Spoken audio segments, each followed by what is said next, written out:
Things I can't do because of my ataxia. I was diagnosed with episodic ataxia from a mutation within the CAPNA1A gene. And it's a very rare neurological, neuromuscular disease affecting the cerebellum in the back of the brain that causes it to deteriorate. And with that, I have troubles with movement, I have troubles with my muscles, I have troubles walking, and I have trouble with my balance and coordination. Two versions of this disease that I have inherited from my other family members in a dominant manner, meaning that there's a 50-50 chance of passing it to future children. And I was one of the lucky members in my family to inherit it. The first thing about episodic ataxia is the episodic features of symptoms, which are non-progressive, coming and going of symptoms, or exacerbations of the current symptoms, meaning that you have persistent symptoms, but there are certain factors that make the symptoms a whole lot worse than they usually are. The other part of having this form of ataxia is the permanent cerebellar damage of loss of neurons within the cerebellum, or deterioration of it, where it results in permanent cerebellar deficits regardless if you're having an episode. So it's like you have episodic features of it, but some individuals develop a permanent and progressive loss of coordination and balance, in addition to having these exacerbations of symptoms or episodes.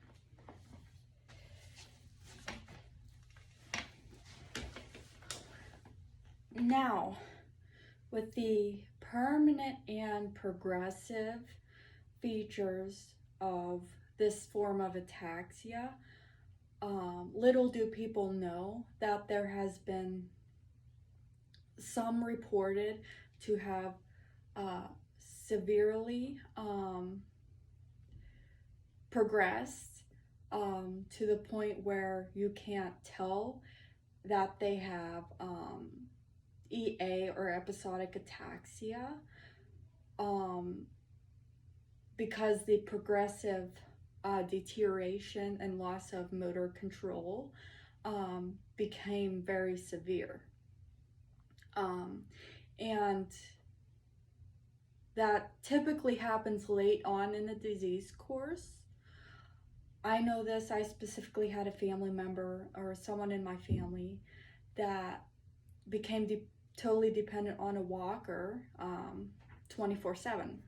So the progressive loss of motor control, balance, and coordination can become significant in people with episodic ataxia, and not many people actually know about that. So anyways, I would like to talk about my episodic symptoms. Now, the episodic symptoms are the progressive coming, not the progressive, but the non-progressive coming and going of the symptoms. Or if you have permanent cerebellar symptoms in addition to the episodes, you can consider it as having an exacerbation, which is a sudden worsening of the pre-existing symptoms you have with this form of ataxia. And with that being said, my typical, that I'm dealing with at the moment, my typical episodic symptoms can range from jerk-like movements, or seizure-like episodes. Now, I say seizure-like because I haven't had the confirmation, or I haven't, you know, it's unknown if it's actually a seizure or not. So I say seizure-like episodes. And I've had one of those pretty bad where I just fell back and I was just jerking uncontrollably. And I, extreme difficulty in walking, need assistance with walking, needing a wheelchair, and things like that. Mental clouding, along with vertigo, dizziness, and the nausea and vomiting and feeling extremely sick. And that seems to worsen the ataxia part, where I become extremely imbalanced when I'm really dizzy. Now, with my experience, the